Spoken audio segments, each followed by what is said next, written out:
Right, Orlando. So, everybody, Justice Mullins, ADP. I work in small business services, and I've got my partner Orlando Garcia here. He represents ADP's broker dealer business. Today, we're going to be talking a little bit more about a 401k. We're going to break down the parts and pieces. Orlando, last time we talked, you told me that there are 4 pieces to a 401k, and I believe the first one you mentioned was payroll. You said there's a payroll company. So you're saying every 401k necessarily it deals with payroll. Is that right? Correct. It has to, a 401k runs through a payroll system. So you have to have a payroll in order to run a 401k, right? That's where we come into combination of the employer and the employee contribution, right? So in order for us to pull the money out of the employees' accounts, and in order for the employer to put money into the 401k account, it all goes through the payroll system. Okay. So you either have a payroll system or just manually recording Correct. payroll on a 941 or through a W-2. Correct. And that's where later in this combo, like we'll dive into why ADP is going to have that upper hand whenever it's someone that is doing that manually, right? Because we understand the payroll realm of how we can simplify it, but now let's talk 401k and how many more steps it involves in the payroll to do so. Okay. So payroll company. So what are the other 3 that we need? Yeah, so the next piece is going to be the record keeper. Okay, so I have a screen that I can share that shows a little bit of the record keepers, the common record keepers. These are honestly the easiest way to put this. The record keeper is the person where the employees and the employer go to log in to access their 401k. It's like the hub for the 401k, as I like to put it, right? Okay. The record keeper is the one that has all the records of the 401k, all the documents. And I'll kind of give you an example. I ran through an analysis the other day for a conversion. And we had a group that had high asset-based fees, right? We went through their record keeper, no other party, right? Some people might go look in payroll, some people might look in other directions, but we went to the record keeper, which is the login that they're logging into, right? The source that they use to pull all the reports, right? That 401k report that we needed, we pulled it. Sure enough, they had higher asset-based fees. They're getting charged a lot more than what ADP can do. But when we need some documents, it's going directly through the record keeper. Okay. That makes sense. So it's the hub. It's like the run payroll platform, but for the 401k. Correct. And that's, again, the easiest question to ask a client or a prospect is, hey, where do you log in to access your 401k? Where do you log in? Okay. Because that is the record keeper's website. Whether it's ADP, Empower, Fidelity, Guideline, JP Morgan, Lincoln, right? There's so many, Voya, which we'll talk about a little bit, but paychecks, right?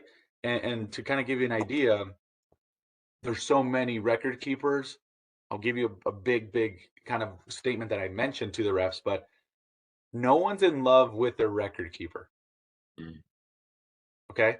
Like no one says, oh my gosh, I love Principal. Like, oh my gosh, that platform, like amazing. Like I'll never leave. Mm. Like, no one ever says that. The record keeper is literally just the technology that we use to access our 401k. Okay. Okay. That makes Now sense. they have some substance and they add good, customer service that can add some value, right? But ultimately it's just the hub of it. Okay. Now, the third part of it, right? So we went payroll, we went record keeper. Third piece is the TPA, the third party administrator. Okay.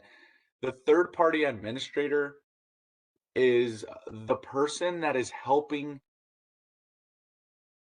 depending on what you get, what type of third party, but the person that is helping administer the plan. Okay. And I'll give you an example, 2 primary ones. Okay. The biggest one is the 5,500. The TPA is typically the one that is signing and filling out the 5,500 for the company. That's their value add. 5,500 Justice is the year-end document, right? The 401k year-end document that the companies have to fill out every single year. TPA is helping with that piece. Okay. Okay. Okay. So like sometimes I know like maybe the office manager at a small business would be the one that actually puts their signature on that 5,500, would that classify them as the TPA in that case, or? Not necessarily, but that's a great point because they're taking on the fiduciary responsibility that typically a TPA should be taking on. Okay. Okay, So so a what lot else? of times, go ahead. I was just gonna say, what else would the TPA do then besides signing that 5,500? Yeah, there's so many different types of roles that they do, but in regards to some of them even educate. I've seen some of them even go into education with employees. But 9 out of 10 times it's the bridge. The way I like to see this, it's the bridge between the payroll and the 401k. Right? Those are the things that simplify the liability aspect for the employer. But it's definitely the bridge of that piece. Okay. Okay. And basically, like the record keeper provides the TPA with the year-end reports, right? And the TPA provides the record keeper with like plan provision updates, like the detailed things, the changes for the plan, right? Like that's the TPA's work, right? So it's a very important role because the record keeper is just holding the numbers. The TPA is the one making those adjustments and doing all that additional stuff. If that makes sense. Okay. All right. But ultimately, okay, we went through number one, payroll. We went Mhm. through record keeper. We went through TPA. Ultimately, the TPA and the record keeper are there to support the financial advisor, which is the last piece. Okay. Okay. Um, TPA and record keeper, they provide the support and material, right? That to assist the advisor with like education and change and everything that the financial advisor needs to run the plan, right? Mhm. They get from the TPA and the record keeper. Okay. Okay. Now the financial advisor, this is a very deep one. But to keep it as high level and educational as possible, the financial advisor, it's funny because I'll run into a lot of financial advisors and they all play different roles. Some of Mm. them are very active in their plans, and some of them are they see their clients once a year. Very hands off. And to be honest, you put it in perspective, and this is part of our analysis, right? Like every time there's a plan that has a financial advisor, I'm always trying to keep them on. Like if I can leverage the financial advisor and help, like I can work with them, so much easier of a process to get the whole thing rolling, right? Like I can get their buy-in, we're good to go. Mm-hmm. Now, from time to time, I'll look at their account, right? And to give you an example, financial advisor is going to typically charge between 25 basis points to 75 basis points if they're okay. Now I've seen some charge 125 basis points, right? Like for what they're doing, if someone's charging you 100 basis points and they're seeing you once a year, not educating, like that's the brain, shatter there. That's like, hey, like what are we doing?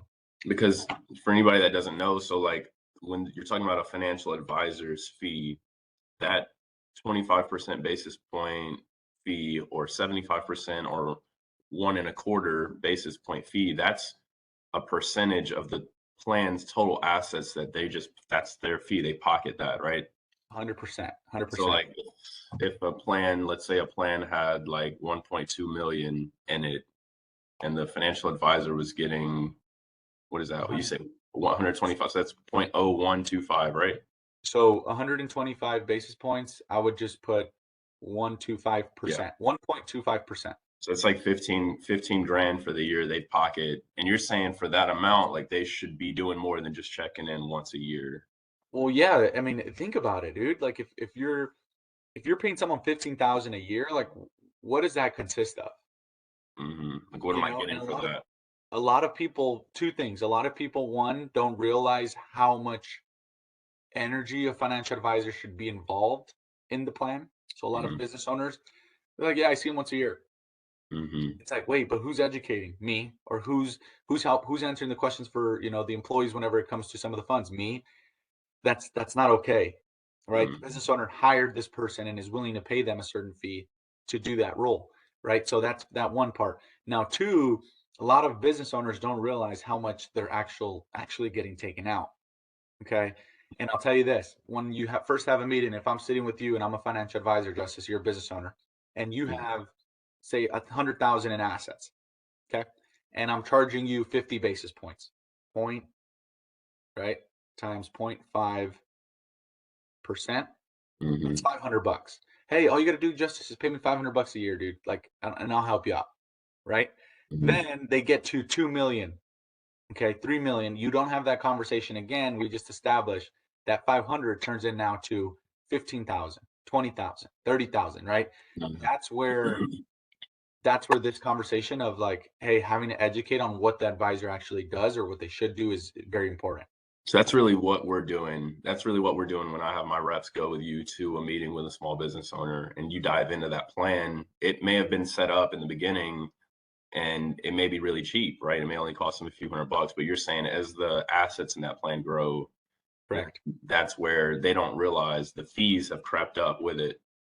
Correct. That's awesome. Orlando, man, I appreciate you taking your time to break this down. Hey, if anybody has questions, I'm going to drop the link down to my calendar. Leave notes, leave your name, number, email, notes, and we'd be happy to get you guys connected for a free analysis. Orlando, when you sit down with a client for like a plan analysis, that typically lasts about how long? Honestly, 10, 15 minutes. I think the easiest thing is breaking down the numbers, providing an analysis report. And here's a cool thing, and just to let them know, but we provide a detailed analysis report that, you know, typically a lot of business owners are required to do an analysis to look into their account maybe every other year, right? And so we'll provide that report. If you guys don't want to move forward, that's totally fine. You at least have the documentation for the IRS, right? Saying, hey, we did an analysis report, we didn't like it, we're moving on. But at least you got to say, hey, we checked the box with the compliance side of it. And typically when you're doing this analysis, like what reporting do you need to pull from their record keeper in order to really break down what's happening? Love it. There's a couple of different records that we would need. Each provider, each record keeper labels them differently. Okay. So there's a couple of documents, the fee disclosure for the participants, the fee disclosure for the employer, and then the asset by fund document. So those are the three main ones. Now, again, here's the thing. If we jumped on a 5-minute call, a screen share, we have the documentation where I can say, hey, you're with Voya, here's click XYZ. You're with Principal, click XYZ. And it literally takes 5 minutes. And again, we get the report back to them. And if it looks great, okay, cool, we have a second meeting. If it doesn't, we shake hands and say, hey, you're in a great spot. So I think that's the cool thing about it. I love it, man. Well, hey, I appreciate you hopping on and sharing some information. And yeah, we really appreciate it. Love it. All right.